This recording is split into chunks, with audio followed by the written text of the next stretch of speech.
अल्हम्दुलिल्लाहिल्लज़ी अल्लमल इंसान मा लम यअलम वस्सलातु वस्सलामु अला क़ासिमिल उलूम वल हिकम व अला आलिहि व सहबिहि सादातिल उरुब वल अजम। अम्मा बाद फ़अऊज़ु बिल्लाहि मिनश शैतानिर रजीम। बिस्मिल्लाहिर रहमानिर रहीम। क़ाल अल्लाहु तबारक व तआला फ़ी कलामिल मजीद व फ़ुरक़ानिहिल हमीद। इन्नल्लाहा ला युग़य्यिरु मा बिक़ौमिन हत्ता युग़य्यिरु मा बिअन्फ़ुसिहिम। सदक़ल्लाहु मौलानल अज़ीम व सदक़ रसूलुहुन नबियुल करीमुल अमीन। जाके चे इश्क़ नवी हक़ की खो ईमान नवी दास इंसान खो वी काफिर स मुसलमान नवी और खौर शहागा सर उस्तरगे चे हज़ार कर रता द माशुक़े द दर्द खौर न कुर्बान नवी और मादे रब्स्ता पते शहीद कड़ी लासानी दिलबरा। ये मेरी खुशकिस्मती है कि हमारे अमीर मोहतरम को अल्हम्दुलिल्लाह समझ आ रही है। मादे रब्स्ता पते शहीद कड़ी लासानी दिलबरा चे द महशर प सख्त औरस की में अरमान नवी और सोक चे स्ताप ज़ैबा जमाल कसम खुरमा ज़ैबा दिलबरा पद्वाड़ो कौनो की बस्ता गुंद जानान नवी न सोक चे शैदा प दिलबर नवी मोहम्मद अमीना दास ना अहला दे ज्वंदे पदे जहान नवी। मैं अपने मौजू पर जो मुझे दिया गया है इस्लामी तर्ज रियासत, यकीनन इस मौजू पर मैं मुख्तलिफ़ वक्त में, क्योंकि हम सब का इंतहाई मुख्तसर वक्त में हम सब जिस हस्ती को आज सुनने के लिए बेताब है वो अल्हम्दुलिल्लाह हमारे दरमियान हमारे कायद मोहतरम कायद अज़ीमत मौजूद है और वक्त भी काफ़ी हो चुका है। तो आपको पता है ऐसे मौजू पर जब बंदा तकरीर करता है नीचे मजमा से लोग शायद यही तवक्को कर रहे हैं कि ये जज्बाती और वलवला अंगेज़ खिताब होगा और हम महजूज़ होंगे। तो हुज़ूर अमीरुल मुजाहिदीन ने वैसे भी जो महाफिल का जो जलसों का रंग है और जो हमारे रिवायत आ रही थी वही अक्सर तब्दील कर दिया है। वो वक्त और वो दौर अब गुज़र गया कि लोग या टिकटों के लिए जाते थे या लंगर और न्याज के लिए जाते थे। अब सिर्फ़ इसलिए जा रहे हैं कि हम नामूस रिसालत के इस काज में अपना हिस्सा डालें और हमें अपने करीम आका का एक निगाह नाज मिल जाए। तो मैं सिर्फ़ इसी को मद्देनज़र रखते हुए इस बात पर मुख्तसर गुफ्तगू करूँगा कि कुफ़ार की यही साजिश थी कि मुसलमानों से जो उसका जो तर्ज़ सियासत है वो मुकम्मल तौर पर ये उनको अलहदा किया जाए, मज़हब को अलहदा किया जाए, सियासत को अलहदा किया जाए। सियासत में वो लोग लाए जाए जिनको देख कर भी कुल हु अल्लाह ना आता हो, जो 3 साल बाद भी कोशिश करे तब भी गलत पड़े, और उनके कानून साज और आइन साज असम्बली में वो लोग बैठे जिनको सूरह इखलास भी ना आता हो, जिनको दीन के बारे में बिल्कुल कोई भी इल्म ना हो, और जो उनके उलमा है, जो उनके इस्लामी तशख़्ख़ुस है, उनको सिर्फ यहाँ तक महदूद रखा जाए कि आपने लोगों के सामने नमाज और वज़ू के वो मसाइल बयान करने हैं, आपने सियासत के साथ कोई भी राब्ता नहीं करना, सियासत और चीज़ है, और इस तरह मज़हब पे अमल करना बतौर मज़हब बतौर निज़ाम नहीं और चीज़ है। वो इस हद तक कामयाब हो गए कि उन्होंने उलमा को बिल्कुल साइड पे कर दिया, उन्होंने सुलहा को बिल्कुल साइड पे कर दिया। कोई आलिम अगर मिंबर पर मेरे मुस्तफ़ा करीम की निज़ाम की बात करता है तो लोग उससे उठ के चले जाते हैं, लोग कहते हैं ये मौलाना सियासी हो गए, अब उन्होंने सियासी बातें करना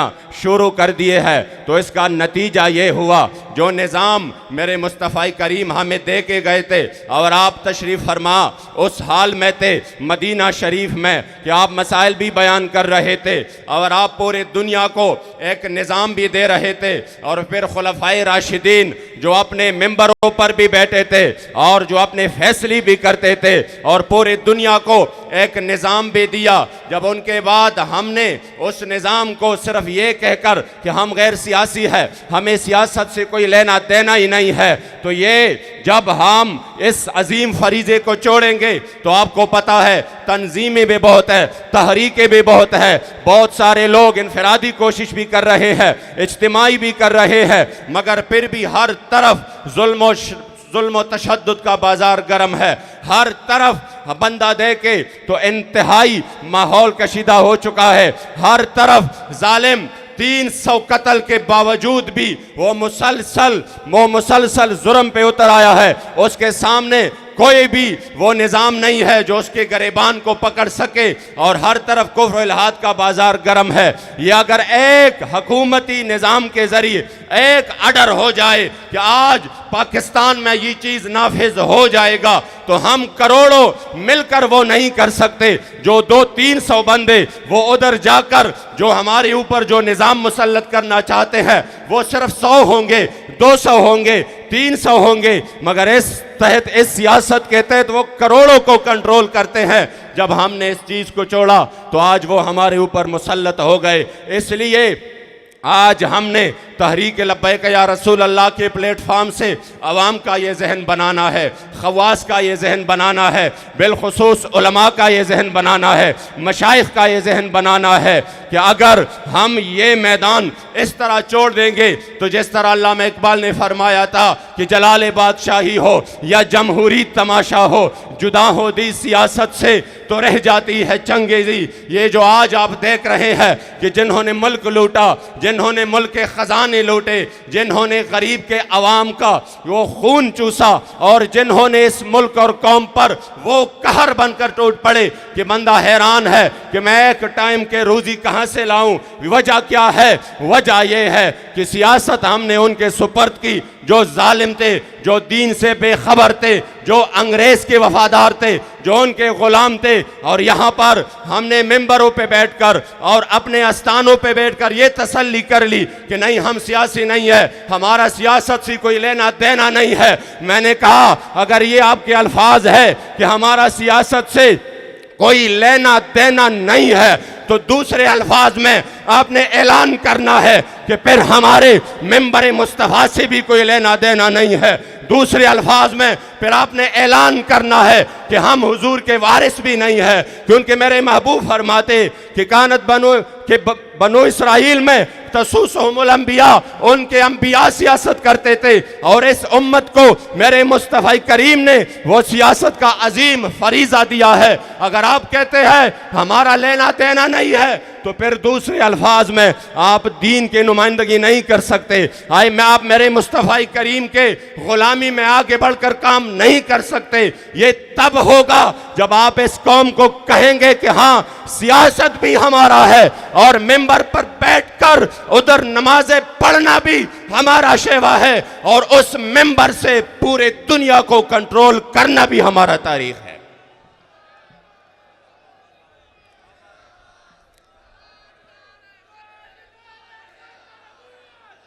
मैं अपने दादा हुजूर के नशार का कुछ तर्जमा भी करूँ। अक्सर मुझे ग़ुलाम गौस बगदादी साहब कहते हैं जब भी आप पश्तो शेर पढ़ते हैं साथ में कुछ तर्जुमा भी क्या करे। मेरे दादा हुजूर ने फरमाया कि सियासत जुदा कवील शरीयत जिने, जी सियासत जुदा कवील शरीयत जिने, जो सियासत को शरीयत से जुदा करते हैं, बेजार लहस बेवकूफ़ ज़ालिम शैतान ख्वाहिमा, कह रहा मैं ऐसे बेवकूफ़ ज़ालिम और शैतान से बेजार हूँ।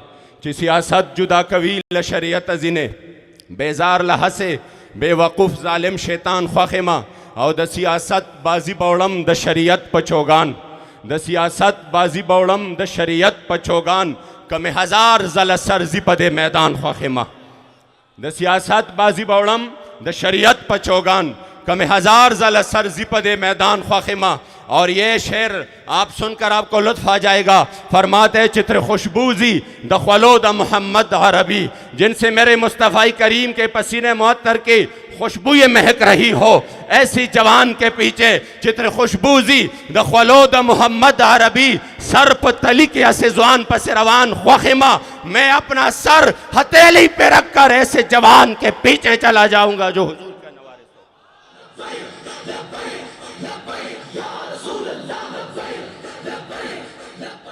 चित्र खुशबूजी दखलो द मोहम्मद अरबी, सर पर तली के ऐसे जुआन पर से रवान ख्वाहिमा, और कसम पर अब महबूब जमाद मोहम्मद अरबी ज मोहम्मद अमीन तलज़क प कुरान ख्वाहिमा। आज हमने यह अज़म करना है कि अगर हम उस ज़माने को देखते हैं और फिर यहाँ पर जब उलमा साइड पे हो गए, मशाइख साइड पे हो गए, उन्होंने कहा हमारा कोई काम ही नहीं, तो फ़र्क कितना आया। हज़रत सैयदना उमर फ़ारूक रदी अल्लाह तआला अन्हु के सामने हिम्स के गवर्नर सईद बिन आमिर अल-जुमही का उनका तज़किरा हुआ, आपने उधर से लिस्ट मंगवाई, मुझे लिस्ट ला कर दो। उधर सबसे ज़्यादा मुफलिस यानी जिनके पास बिल्कुल भी पैसा ना हो वो कौन है। जब लिस्ट मंगवाया गया और उनमें देखा तो सर फहरिस्त हिम्स का गवर्नर सईद बिन आमिर अल जुमही था। आपने फरमाया ये इतना इनके पास कुछ नहीं है, फरमाया ये बिल्कुल इस हाल में ज़िंदगी गुजार रहा है कि इनके पास कोई पैसा नहीं है। फिर आपने कुछ पैसे मंगवाए और आपने इनकार कर दिया, आप बड़े परेशान हो गए। कुछ देर बाद उसके बारे में हज़रत उमर शाम गए तो उसके बारे में कुछ खबरें आईं और वो खबरें ये थी कि ये महीने में सिर्फ एक बार ऐसा एक दिन आता है, ये बहुत लेट निकलते हैं और ये रात को किसी के साथ बात नहीं करते, ये रात को फैसले नहीं करते। दूसरी तीसरी बात ये कि जब एक ऐसी हालत होती है कि इन पर बेहोशी तारी हो जाती है, इनके बारे में जब इस तरह की शिकायत आई कि ये इस तरह के काम करते हैं तो आपने उनको फरमाया कि आ जाओ, सामने बिठाया, गवर्नर है, फरमाया लेट क्यों निकलते हो। आपने कहा मेरे घर में कोई खादमा नहीं है, मेरी बीवी बीमार है, मैं घर के काम काज खुद करता हूँ, इस वजह से मैं थोड़ा लेट निकलता हूँ। ये था गवर्नर। जब इस्लामी सियासत थी ये नहीं था कि दुनिया के जितने भी मुराद हो और पैसा हो, पहले कुछ भी ना हो बाद में उसके असासों के तफसील भी मालूम ना हो, ना, ये इस्लामी तर्ज सियासत थी। दोबारा पूछा कि आप महीने में एक बार क्यों इतने लेट आ जाते हैं। आपने जवाब दिया उसकी वजह यह है कि मेरे पास सिर्फ एक कुर्ता है, सिर्फ एक कपड़ा है, मैं महीने में उसको धोता हूँ, फिर उसको जो है ना सूखने के लिए मैं इंतज़ार करता हूँ, जब वो सूख जाता है फिर वो मैं पहनता हूँ, इस वजह से मैं लेट आता हूँ। फरमाया आप रात को इनके लिए क्यों नहीं निकलते। फरमाया मैंने दिन इनके लिए मुकर्रर की है, रात अपने रब से मुनाजात के लिए मुकर्रर की है, मैं इस वजह से नहीं निकलता। फरमाया बेहोशी की उतारी होती है। फरमाया मैंने खुबैब बिन आदी को देखा जिन पर कुफार जुल्म कर रहे थे, उसी वक्त मैंने उनको बचाया नहीं, उनके उस जुल्म को याद कर मैं रोता हूँ। इस वजह से हजरत सैयदना उमर फारूक ने हाथ उठाए,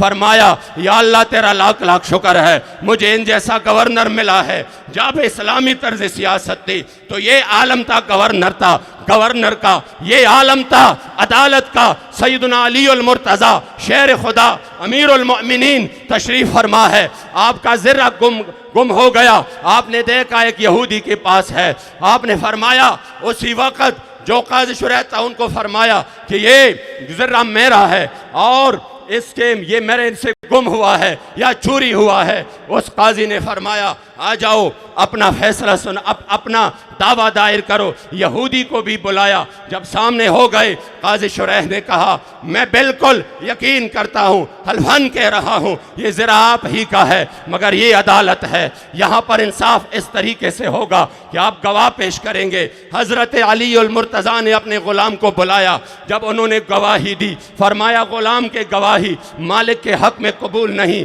आपने हसनैन करीमैन को बुलाया, फरमाया बच्चों की गवाही अपने बाप के हक़ में कबूल नहीं, इसलिए ये ज़िर्रा उन्हीं का है, मैं फैसला यही कर सकता हूँ। ये है इस्लामी तर्ज सियासत, जहाँ पर अदालतें भी आज़ाद हो, जहाँ पर इंसाफ का भी बोलबाला हो, जहाँ पर वक्त का अमीरुल मोमिनीन भी उसके दरबार में खड़े हो जाए और फिर कहे कि हाँ आपने फैसला सही किया है। यहूदी ने जब इस निज़ाम को देखा तो आपने वो ज़िर्रा लाकर मेरे शेर खुदा के कदमों में डालकर कहा मैं कलमा कहता हूँ ला इलाहा इल्लल्लाह मुहम्मदुर रसूलुल्लाह, कि जिस निज़ाम में इतना इंसाफ मिल रहा है मुझे यकीन है कि उस निज़ाम में दुनिया की भी खैर ख्वाही और आखिरत की भी है।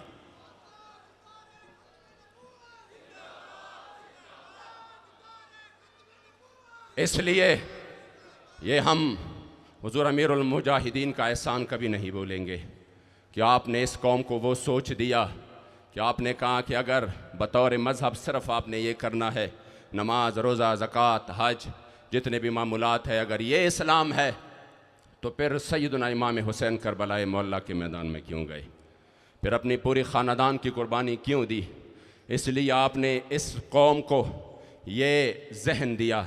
आज हम इंशाअल्लाह उनके लख्ती जिगर हमारे कायद मोहतरम उनके नूरी नज़र के सामने ये आखिरी अहद करते हैं कि इंशाअल्लाह, और यह अहद वफ़ा की तजदीद करते हैं कि इंशाअल्लाह हुज़ूर अमीरुल मुजाहिदीन ने जो मिशन हमें छोड़ा इंशाअल्लाह आपकी क़ियादत में और आपके हाथ पर इंशाअल्लाह ताला उसकी तकमील के लिए हम वक्त हाजिर है। हमारी जान चली जाए तो चले जाए, उसकी कोई हैसियत नहीं है इस मिशन के सामने। मिशन पर समझौता इंशाअल्लाह कभी नहीं होगा। हम सब ने आज़म करना है कि इंशाअल्लाह हम हुजूर के दीन के लिए, फिर हमारी खुशकिस्मती है कि कायद भी हमें वो मिला है।